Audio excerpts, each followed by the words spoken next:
The Hamilton Tigers were a professional ice hockey team, and a member of the National Hockey League based in Hamilton, Ontario, that played from 1920 to 1925. The Tigers were formed from the sale of the Quebec Bulldogs NHL franchise to Hamilton Interests. After years of struggling, the franchise finished first in the league in the 1924-25 NHL season. However, a players' strike after the season resulted in the franchise's dissolution. The players' contracts were sold to New York City interests to stock the expansion New York Americans. A namesake amateur team existed prior and during the NHL team's existence, and a minor league professional team named the Hamilton Tigers existed from 1926 until 1930. Franchise history. The origins of the team go back to the old Quebec Hockey Club team, which started play in 1878. Originally an amateur team, it turned professional in 1909.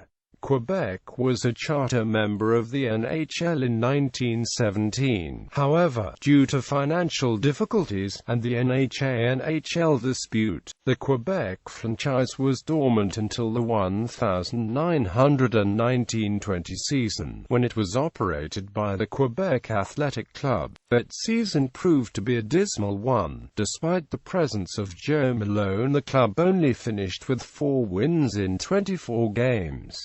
After the 1919-20 season, the NHL took back the Quebec franchise and sold the team to the Abso Pure Ice Company of Hamilton, Ontario. The club was moved to Hamilton for the 1920-21 season and renamed the Hamilton Tigers. This was done to prevent the start-up of a rival league which was trying to land a club in Hamilton. At the time, the NHL had no teams in the United States and no teams in Western Canada. Hamilton was the 5th largest city in the country and 3rd largest in central Canada, and therefore was considered a vital market. Percy Thompson, a part owner and manager of the Baton Street Arena, would be the manager of the team. The move to Hamilton did not improve the team's record. Despite earning a shutout in the first game, a 5-0 win over the Montreal Canadiens on December 22, 1920, the only team ever to do so up to that point, the Tigers were as non-competitive as the Bulldogs. As a result, the NHL ordered the other 3 teams to supply players to the Tigers. Despite receiving quality players from the other teams and the reacquisition of Malone 4 games into the season, Hamilton still finished dead last in the league with 6 wins, 18 losses, and 0 ties in 24 games. Even with Malone managing to score 30 goals in only 20 games, they couldn't climb out of the cellar. The next 3 seasons were just as dreadful as the first one. The Tigers finished dead last every year, making a total of 5 straight with last-place finishes. During these dreadful years, the Tigers attempted a rebuilding phase to bring the team up to par. After the 1921-22 NHL season, they hired Art Ross as the new coach and made many player changes, including trading superstar Malone to the Montreal Canadiens for Bert Corbeau and Edmund Bouchard. The fans were outraged at seeing Malone leave, but the Tigers felt vindicated when Malone, nearing the end of his career, only scored 1 goal in 20 games in one season for Montreal. Prior to the 1922-23 season, the NHL would hold its governors' meeting at the Royal Connaught Hotel on King Street, where visiting teams stayed as well. After 4 years of futility, things started to come together in the 1923-24 NHL season with another new coach and the signing of 4 players from the Sudbury Wolves of the Noha brothers Red and Shorty Green, Alex McKinnon, and Charlie Longlua.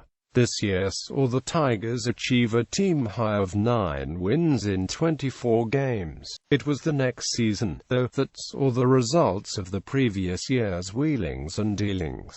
Players revolt. With yet another new head coach, the Hamilton Tigers roared off to an impressive 1st of April 10 start in the 1924-25 NHL season. Only halfway through the season, they had more wins than any other season in their NHL history. The team slumped somewhat in the second half of the season but still managed to finish first overall with a record of 19 wins, 10 losses, and 1 tie. Just ahead of the Toronto St. Patrick's, it looked like the franchise would have a chance at winning the Stanley Cup for the first time since winning it as the Bulldogs over a decade prior, in 1913. But it was not to be. During the rail travel back to Hamilton after the season's final game, the Tigers players went to the general manager, Percy Thompson, and demanded $200 pay for the 6 extra games they played that season they would not play in the playoffs. The NHL had increased the number of games played that year from 24 to 30, but the players didn't receive an increase in pay. The Tigers management, stating that the players' contracts stated that the players were under contract from December 1 to March 30, regardless of the number of games, refused to pay the money and passed the issue to the NHL. Thus began the first players' strike in NHL history. NHL President Frank Calder warned the players that if they sat out the final, they would be suspended and replaced in the final by 4th-place Ottawa. At the same time, Calder ordered that the players' back pay be held. The impasse continued while second-place Toronto and third-place Montreal played the semi-final, ending with Montreal winning on March 13. On March 14, after consulting with Tigers management, Calder declared the Canadiens league champions and fined the Tigers players $200. The Canadiens then went on to play the Victoria Cougars for the Stanley Cup but lost. That marked the last time that an NHL team had lost the Stanley Cup to a rival league. Takeover by New York. Thomas Duggan of Montreal, owner of the Mount Royal Arena, held 2 options for expansion teams in the United States. He sold the first of the 2 to Boston grocery magnate Charles Adams, who used it to start the Boston Bruins. He sold the second to a New York bootlegger named Big Bill Dwyer for a team to play in New York. At the NHL League meeting of April 17, 1925, Dwyer was granted an expansion franchise for New York, although Dwyer wished to purchase the Hamilton players. For a little while it seemed that Hamilton might remain in the NHL as Abso Pure talked about building a new arena. The arena was not built and Dwyer bought the rights to the Tigers players from Thompson for $75,000 and gave the players raises, some as high as 200% of the previous salary. Dwyer's team was for a time known as the New York Hamilton Tigers by the time it reached training camp, but this was changed to the New York Americans. The Hamilton franchise was officially revoked at the September 22nd league meeting in the same year, and the matter of the players' suspensions and fines dropped with little additional comment. Although Dwyer was ostensibly the owner, due to his underworld ties he was not publicly named by the NHL at the meeting announcing the team. Instead, Colonel Hammond of Madison Square Garden, Duggan, and former Ottawa manager Tommy Gorman were announced as the officers. Although the Americans' roster was composed almost entirely of the former Tigers players, despite popular misconceptions to the contrary, the NHL does not consider the Americans to be a continuation of the Bulldogs Tigers franchise. The last active Tigers player was Billy Birch, who retired in 1933.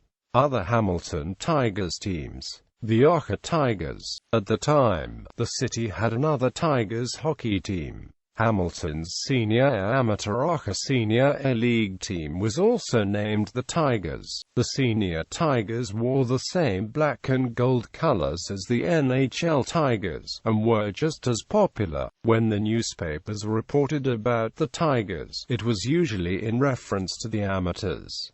The Endlers were called the Professionals. The Senior Tigers continued into the 1950s, winning the Ocker Championship in 1919, 1931, 1934, 1942 and 1944 to 1948. The team won the Alland Cup in 1919, 1931 and 1946. Hamilton Tigers. In 1926-27, a new Tigers team was formed as an expansion franchise in the minor pro-Canadian Professional Hockey League. This Tigers team, along with the larger teams in the CPHL, broke away in 1929 to form the International Hockey League. In 1930, the Tigers moved to Syracuse, New York to become the Syracuse Stars. This franchise, along with 3 other IHL teams, merged with the Canadian American Hockey League to form the International American Hockey League, forerunner of today's American Hockey League. In 1940, the Stars were sold and transferred to Buffalo, New York to become the Buffalo Bisons, who survived until being displaced by the NHL's Buffalo Sabres in 1970. Season-by-season record. Note: GP equals games played, W equals wins, L equals losses, T equals ties, PTS equals points, GF equals goals for, GAR equals goals against, PIM equals penalties in minutes. Notable players: Hall of Famers Billy Birch, Babe Dye, Shorty Green, Joe Malone. Team captains, team coaches 1920-21 no coach, 1921-22 no coach, 1922-23 Art Ross, 1923-24 Percy Lesueur, 1924-25 Jimmy Gardner.